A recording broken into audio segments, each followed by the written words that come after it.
Genesis chapter 3. Now the serpent was more crafty than any of the wild animals the Lord God had made. He said to the woman, "Did God really say, 'You must not eat from any tree in the garden'?" The woman said to the serpent, "We may eat fruit from the trees in the garden, but God did say, 'You must not eat fruit from the tree that is in the middle of the garden, and you must not touch it, or you will die.'" "Surely you will not die," the serpent said to the woman, "for God knows that when you eat of it, your eyes will be opened, and you will be like God, knowing good and evil." When the woman saw that the fruit of the tree was good for food and pleasing to the eye, and also desirable for gaining wisdom, she took some of it and ate it. She also gave some to her husband, who was with her, and he ate it. Then the eyes of both of them were opened, and they realized they were naked. So they sewed fig leaves together and made coverings for themselves. Then the man and his wife heard the sound of the Lord God as he was walking in the garden in the cool of the day. And they hid from the Lord God among the trees of the garden.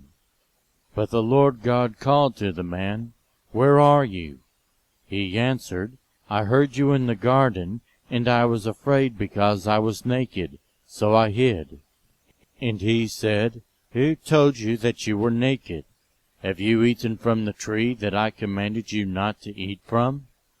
The man said, "The woman you put here with me, she gave me some fruit from the tree, and I ate it." Then the Lord God said to the woman, "What is this you have done?" The woman said, "The serpent deceived me, and I ate." So the Lord God said to the serpent, "Because you have done this, cursed are you above all the livestock and all the wild animals. You will crawl on your belly, and you will eat dust all the days of your life. And I will put enmity between you and the woman, and between your offspring and hers. He will crush your head, and you will strike his heel." To the woman he said, "I will greatly increase your pains in childbearing. With pain you will give birth to children.